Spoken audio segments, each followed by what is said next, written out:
자, 체크에 있는 140쪽의 내용부터 먼저 살펴보고 나서 본문의 내용으로 들어갈게요. 우리 지난번에 설명 방법에 대해서 배웠었죠? 기억하나요? 설명 방법 떠오르는 대로 한번 얘기해 볼까? 자, 먼저 정의가 있었습니다. 정의. 자, 정의의 뜻이 뭐예요? 뜻을 그거 해주고 설명. 자, 보통 정의라는 것은 뭐뭐은 뭐뭐이다라는 것처럼 어떠한 개념을 밝히는 것을 정의라고 했습니다. 자, 그 다음에 또 설명 방법. 대조. 자, 비교와 대조가 있었습니다. 비교는 공통점, 대조는 차이점을 갖고 한. 그렇죠. 두 대상을 견주어 공통점과 차이점을 밝히는 방법이 비교와 대조였습니다. 자, 그 다음에 또 뭐가 있었어요? 예시. 자, 예시는 뭐예요? 어떠한 대상을 구체적인 그렇지 사례를 들어서 보다 쉽게 설명하는 방법. 자, 그 다음에 또 뭐가 있었어요? 분류. 자, 분류와 구분은 뭐예요? 여러 대상을. 그렇지. 여러 대상을 묶거나, 자, 묶는 게 뭐예요? 자, 묶는 것이 분류이고, 그 다음에 나누는 설명 방법을 얘기하는 거고요. 자, 이것이 구분입니다. 자, 그 다음에 또 뭐가 있었어요? 분석. 자, 일단 분석부터 가볼게요. 분석은 뭐예요? 한 대상을. 그렇지. 하나의 대상이 어떻게 이루어져 있는지에 대한 구성 요소를 분석이라고 합니다. 자, 그 다음에 또 인과가 있다라고 했습니다. 인과는 뭐예요? 그렇지. 뭐뭇은 뭐뭇 때문이다. 원인과 결과를 밝히는 것을 인과라고 했습니다. 자, 그 다음 또 뭐가 있었을까요? 요 정도만 있었을까요? 네, 요 정도만 있습니다. 사실 뭐 열거도 있지만 여기에선 나와 있지는 않으니까. 자, 요 정도의 설명 방법 기억하고 조금 이따가 설명 방법과 관련되어 있는 테스트 볼 겁니다. 자, 그러면은 자, 오늘 내용 들어가 볼게요. 140페이지를 보면 자, 이번에는 설명 방법이 아니라 설명하는 글을 쓰는 과정에 대한 내용입니다. 자, 우리가 설명문을 쓸 때 첫 번째로 해야 되는 것은 계획하기예요. 어떤 것에 대해서 쓸 것인가와 관련되어 있기 때문에 설명의 대상을 정해야 되는 거고, 또 글을 쓰는 뭐가 필요할까요? 우리가 설명문이라는 거는 무엇을 전달해요? 어떤 정보를 전달하죠. 그러니까 어떠한 정보를 내가 왜 전달하려고 하는지에 대한 목적이 있어야 되는 거고요. 그리고 이 설명문을 읽는 예상 독자가 필요합니다. 자, 첫 번째 계획이 끝났어요. 내가 무엇에 대해서 누구에게 어떠한 목적으로 설명문을 쓰겠다라고 하는 것이 계획이 되었다면, 두 번째로 이어져야 되는 것은 내용을 마련해야 되겠죠. 자, 그래서 우리가 설명문을 쓸 때 내가 알고 있는 지식만으로는 설명문을 쓸 수 없습니다. 왜냐하면 나의 주관적인 생각을 쓰는 글이 아니라 설명문이라고 하는 것은 어떤 글이에요? 설명문은 객관적인 글입니다. 객관적인 정보를 전달하는 글이기 때문에 우리가 글을 쓰기 전에 필요한 것이 뭐냐면 바로 충분한 자료입니다. 다양한 자료를 참고하여 내용을 마련하고 정리한다. 즉, 내 머릿속에 있는 것이 아니라 다양한 객관적인 근거들을 우리가 수집해야 된다. 그래서 두 번째 단계에서는 내용을 마련하는 것입니다. 자, 내가 어떠한 것에 대해서 어떤 목적으로 누구에게 써야지라고 생각을 했고 자료들을 충분히 모았다면 이제는 뭘 해야 되냐면 글의 개요를 작성을 해야 합니다. 자, 개요를 작성하는 과정에서는 무엇을 해야 되냐면 어떠한 설명 방법을 쓸 것인지에 대해서도 사전에 계획을 해야 되겠습니다. 우리가 이것을 뭐라고 하냐면 내용 조직하기라고 합니다. 개요를 작성하는 것을 내용 조직하기라고 하는데 처음과 중간과 끝으로 나누어서 하는데 처음 부분에서는 설명한 무엇을 소개할까요?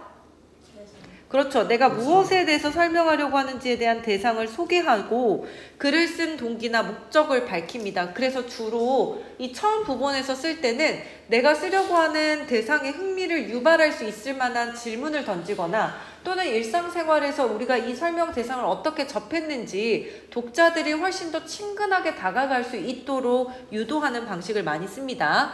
자, 이제 본격적으로 중간 부분에서는 설명 대상에 대한 객관적인 내용을 전달을 해야 되는데, 이때는 중요한 것이 다양한 설명 방법을 사용하여 대상을 구체적으로 설명하는 것이 중간 부분에 들어가야 되는 내용입니다. 마지막으로 끝에서는 앞에서 내용을 얘기했던 것에 대해서 요약 정리하고 마무리합니다. 자, 이러한 것들이 설명문에 우리가 쓰는 개요 작성에서 구체적으로 들어가는 내용이었다. 자, 이렇게 개요를 어떻게 쓸 것인지에 대한 계획을 했다면 표현하기라고 하는 것은 뭐냐면 글을 쓰는 단계입니다. 개요까지 작성했으면 이제 처음에 개요 작성에서 생각했던 다양한 설명 방법들을 사용해서 이제 글을 쓰는 거죠. 자, 여러분들은 보통 여기까지 끝내지만 그 다음에 해야 되는 단계가 있어요. 그게 바로 글의 퇴고입니다. 고쳐쓰기를 해야 되는데, 고쳐쓰기를 할 때도 단계별로 접근할 필요가 있다. 그래서 이번에 시험 문제를 여러분들이 접했을 때 잘 이해해야 되는 것 중에 하나가 바로 이 고쳐쓰기에서 글의 전체 수준, 그 다음은 뭘까? 무슨 수준일까? 문단 수준, 그리고 문장이나 단어 수준에서 어떠한 내용들을 살펴봐야 되는지를 잘 기억을 해야 합니다. 하나씩 보면은 글 전체라는 것은 가장 큰 틀에서 먼저 글을 훑어보면서 어떤 것들이 문제가 있는지를 살펴보는 거야. 그래서 먼저 체크해야 되는 첫 번째는 뭐냐면 글 주제, 이 글에서 하려고 하는 주제에서 벗어난 내용이 없는가, 즉 전체 주제 관련해서 불필요한 내용을 삭제해 나가는 거예요. 자, 두 번째는 뭐냐면 내가 처음에 내용 조직하기를 할 때 처음, 중간, 끝으로 구성은 했는데 이 구성이 제대로 되어 있는지에 대해서 짜임새 있는 구성이 이루어져 있는가를 살펴봐야 하고요. 세 번째는 전체적인 설명의 내용에서 추가해야 되는 내용 또는 추가해야 되는 보조자료, 뭐 예를 들면 시각적인 자료들, 이런 것들은 필요한 것이 더 없는가를 살펴봐야 되고, 마지막으로 내가 작성했던 이 제목이 독자의 흥미를 끌만한 제목인가를 살펴봐야 합니다. 그러니까 글 전체 수준은 전체적인 흐름 속에서 예를 들면 전체 주제에서 벗어난 내용이 있는가 없는가, 글이 내가 처음에 개요 작성하기 위해서 했던 구성 단계별로 잘 짜여져 있는가, 그리고 추가해야 될 자료가 있는지 없는지, 마지막으로 제목이 독자들이 봤을 때 흥미를 유발할 만한 내용인지 큰 틀에서 먼저 살펴본다라는 얘기입니다. 자, 그 다음이 문단 수준입니다. 문단 수준은 문단의 중심 내용, 그래서 주제에 벗어난 내용과 문단의 중심 내용은 좀 달라요. 그러니까 주제에서 벗어난 내용은 글 전체 주제와 관련성이 있는지 없는지를 살펴본다면, 문단의 중심 내용에서 벗어난 내용은 없는가는 글 전체 주제와는 조금 상관은 있는데 그 문단 내에서도 소주제라는 게 있잖아요. 문단의 소주제와 관련이 있는가 없는가를 살펴보는 거죠. 자, 그래서 문단 소주제와의 관련성을 보는 거고, 그 다음에 앞뒤 문장이 자연스럽게 이어지는가 그렇지 않은가를 살펴봐야 합니다. 그래서 주로 앞뒤 문장의 자연스러움과 부자연스러움은 접속어를 통해서 많이 결정이 되기 때문에 접속어의 사용이 자연스러운지 부자연스러운지를 살펴보는 것도 중요합니다.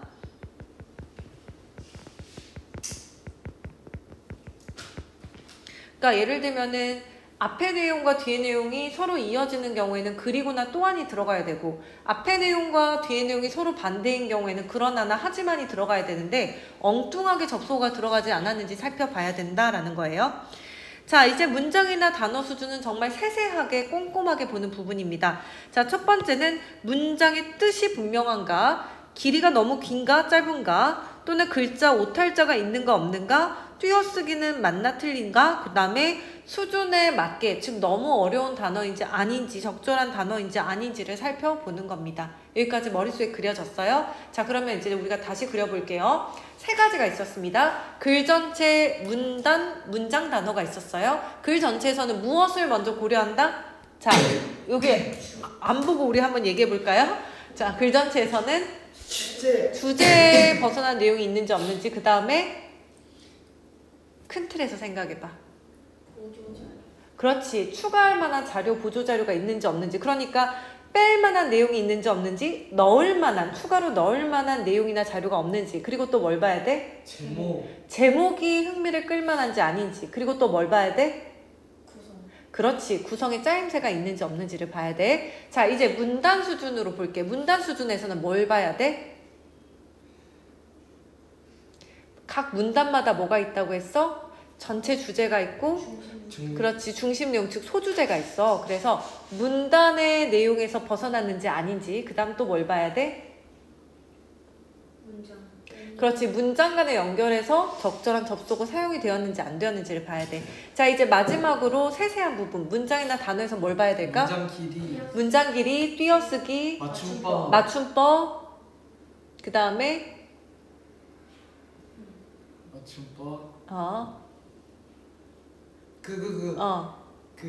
읽는 사람 그거. 그렇지. 독자의 수준을 고려한 단어 사용이었는지 아닌지 이런 것들을 보면 된다라는 얘기예요. 좀 머릿속에 그려졌죠?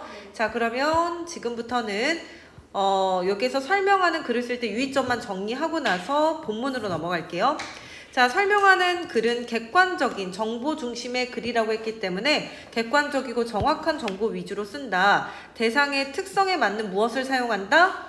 설명 방법을 사용한다. 독자가 이해하기 쉽도록 간결하고 명확하게 쓴다. 참고한 자료가 출처가 무엇인지 분명하게 쓴다. 왜냐하면 이 모든 것들이 결국은 객관성인 글이기 때문에 정확한 정보여야 하고 대상의 특성에 맞는 설명 방법, 그 다음에 글이 어려울 필요가 없습니다. 쉽고 정확하게 독자에게 전달되어야 하기 때문에 쉽고 간결하게, 그리고 어디에서 가져왔는지에 대한 출처를 써야 객관적인 글에서의 신빙성이 있다라는 이야기예요. 자, 우리 여기까지 살펴봤으면 이제 본문은 내신 대비집으로 살펴보도록 하겠습니다. 자, 내신 대비집에서 잠깐만요. 요거 볼게요. 몇 페이지냐면, 아이고 페이지가 남영이 어지럽겠다. 왔다 갔다 해서. 페이지 몇 페이지? 자, 68페이지 펼쳐보고요. 여러분들 뭐 할 거냐면 설명 방법과 관련한 문장을 지금부터 찾아볼 거예요. 아까 설명 방법은 처음, 중간, 끝 중에 주로 어디에서 쓴다라고 했어요? 중간에서 쓴다라고 했죠. 그렇기 때문에 여러분들은 중간 부분에서 어떠한 설명 방법을 주로 사용했는지에 대한 그 문장을 연필로 지울 수도 있으니까 연필로 먼저 한번 체크하고 거기에서 사용된 설명 방법이 무엇이었는지 옆에다가 간략하게 써보도록 할게요. 나눌 수 있다.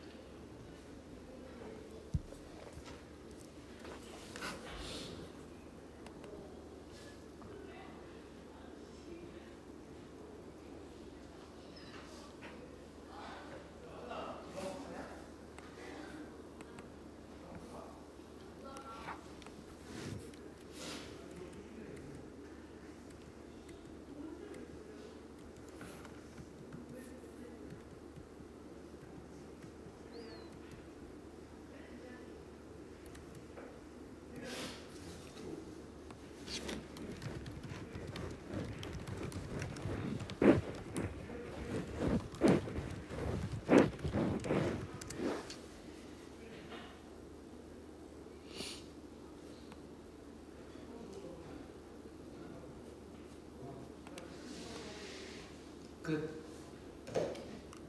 중간 1, 2, 3 넘는 거. 중간 다. 1, 2, 3 다. 중간 3 넘는 것 같은데. 있을걸요?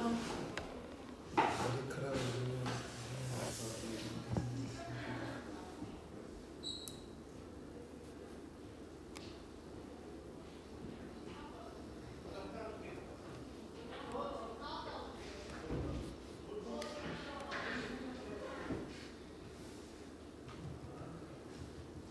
쌤, 곧 쉬는 시간입니다.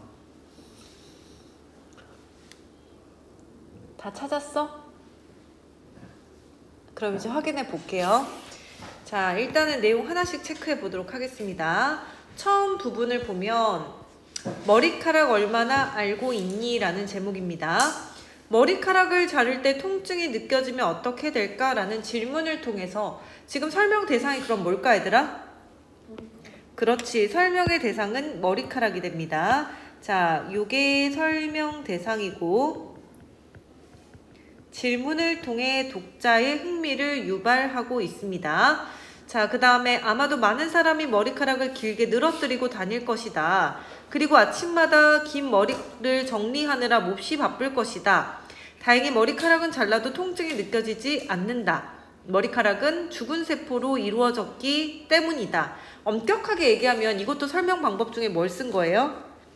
정의? 인과를 쓴 거죠. 통증이 느껴지지 않는다? 왜냐? 죽은 세포로 이루어졌기 때문에.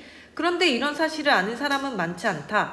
늘 함께 있지만 정작 잘 모르는 머리카락. 그래서 나는 머리카락에 대해 알아보았다. 라고 하면서 여기에 일단은 시각적 자료도 2개가 들어가 있습니다. 자, 앞으로 설명하려고 하는 대상이 머리카락이다 라는 것이 처음 부분에 드러나 있었고 중간으로 넘어가 보겠습니다. 자, 중간 첫 번째를 보면 머리카락이란 머리에 난 털의 낱개를 말한다 라고 했습니다. 그래서 머리카락이란 뭐뭇을 말한다 설명 방법 중에 정의를 사용했습니다. 자, 머리카락은 모양에 따라 모양이라고 하는 기준이 있네요. 자, 이 기준에 따라서 직모, 파상모, 충모로 나눌 수 있다라고 했기 때문에 머리카락의 분류와 구분인데 이 중에서도 나누었기 때문에 모양에 따라서 나누었기 때문에 구분이다라고 할 수 있겠습니다. 근데 직모는 고든 모양의 머리카락도 정의 아니에요? 요거는 직모는 고든 모양의 머리카락이다라는 것은 직모의 정의 이기도 하지만 사실 특징에 좀 더 가까워요. 직모란 무엇을 말한다 라고 해야 되는데 그렇다고 완전히 틀렸다라고 볼 수는 없습니다. 학교에서 뭔가 정의라고 네, 정의라고도 볼 수 있겠어요. 그럼 우리 여기다가 추가적으로 씁시다. 지웠는데. 자, 머리카락이 나는 곳인 모낭이 일직선으로 되어 있어 머리카락이 곱게 나는 것이다. 인과도 썼나요?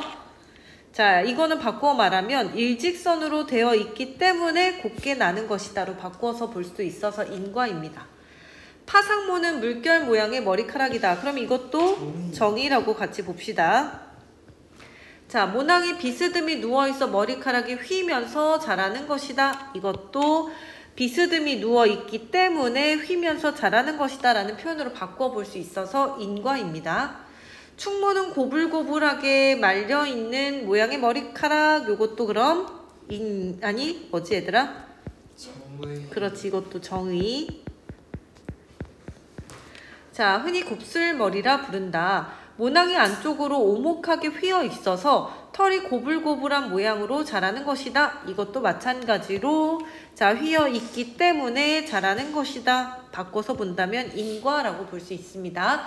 그러면 여기 중간 첫 번째를 보면은 머리카락이 무엇인지를 설명을 했고 머리카락을 직모, 파상모, 충모로 나누었고 직모는 고든 모양의 머리카락이다 정의를 내리면서 직모가 왜 나는지에 대한 직모의 원인을 모낭이 일직선이기 때문이라고 설명했고 파상모가 물결 모양이라고 정의를 내린 후에 이것은 비스듬히 누워있어서 휘어서 자라기 때문에 물결 모양으로 난다라고 했고 충모는 고불고불한 머리고 즉 곱슬머리인데 얘는 모낭이 안쪽으로 휘어있기 때문에 고불고불한 모양으로 자란다라고 했습니다. 자, 그래서 중간 첫 번째 내용은 머리카락의 뜻이 무엇인지 그리고 머리카락의 직모, 파상모, 충모의 종류에 대해서 설명을 했습니다. 자, 이제 중간 두 번째로 넘어가 볼게요. 머리카락은 크게 모수질, 모피질, 모표피 3개의 층으로 구성되어 있다 또는 이루어져 있다. 즉 머리카락이라고 하는 하나의 대상이 어떠한 구성으로 되어 있는지에 대한 분석이죠. 모수질은 머리카락의 중심에 있는 빈 공기층을 말한다. 정의고요. 자, 모피질은 머리카락의 중간층으로 라고 했습니다. 그러면은 여기에서 얘도 들어가야 되겠네요. 모피질은 머리카락의 중간층으로 라고 했기 때문에 얘도 정의가 되고요.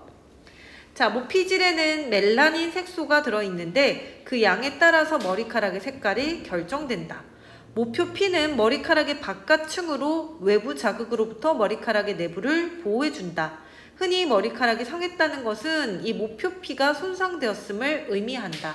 자, 머리카락의 구조를 설명했는데 앞에 보니까 여기에 이러한 자료가 있었습니다.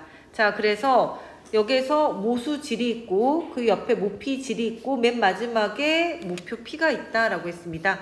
자, 그래서 모수질은 중심에 있는 빈 공기층, 모피질은 중간층으로 모수질을 감싸고 있고 그리고 가장 바깥층이 모표피고 모표피가 상하면 머리카락이 손상되었다라는 뜻이다.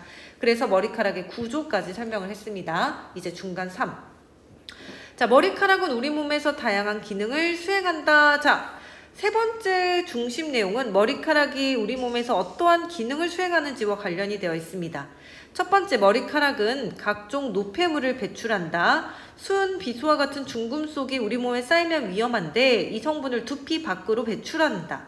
또한 머리카락은 우리의 뇌를 보호한다 라고 했습니다. 자, 요거로 옮겨줄게요. 자, 두 번째 기능은 머리카락은 우리의 뇌를 보호합니다.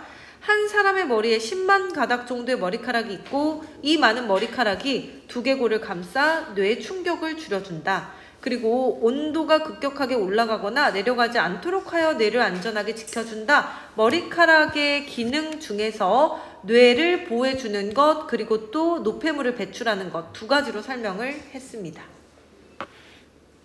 자, 그래서 우리가 머리카락을 처음에 설명 대상인 머리카락에 대해서 설명했고 제시했고 중간은 세 개로 나누어져 있었는데 중간에 첫 번째는 아까 뭐였지 얘들아? 머리카락의 개념과 종류였고 두 번째는 머리카락의 구조였고 세 번째는 머리카락의 기능이었다. 자, 이제 정리해보면 그래서 지금까지 종류, 구조, 기능에 대해 알아보았다. 중간 부분에서 이야기했던 것들을 한 단어씩 내용을 요약했습니다. 잘나도 아프지 않고 살아 움직이지도 않는 머리카락이지만 머리카락은 지금 이 순간에도 쑥쑥 자라며 우리의 몸을 보호하고 있다. 이처럼 머리카락은 우리 몸에 없어서는 안 될 소중한 존재이다. 마지막은 우리 몸에 없어서는 안 될 머리카락으로 결론 내렸습니다. 자, 여기에 참고 자료까지 다 출처를 밝혔었고요. 내용을 정리해보면 갈래는 설명문이고 제재 머리카락, 주제는 머리카락의 특성과 기능, 정의와 분류와 구분, 분석 등의 설명 방법을 썼고 처음 부분의 질문을 통해 독자의 흥미를 유발했고 그림이라는 시각 자료를 통해 독자의 이해를 도왔습니다. 처음에 머리카락이란 설명 대상, 중간 1, 2, 3을 보면 뜻과 종류, 구조, 기능, 마지막에 머리카락이 중요하다라는 걸로 강조를 했고 중간 1의 설명 방법을 보면 머리카락이란 머리에 난 털의 낱개이다. 정의, 머리카락은 모양에 따라 직모, 파상모, 충모로 나눌 수 있다. 분류와 구분, 그 중에 구분. 머리카락은 모수질, 모피질, 모표피로 구성되어 있다. 분석, 모수질은 머리카락의 중심에 있는 빈 공기층이다. 정의. 자, 이러한 설명 방법 외에도 우리가 아까 본문에서 썼던 설명 방법이 있었습니다. 자, 일단 잠깐 여기까지 하고 나서 그 뒤에 내용 이어서 진행할게요.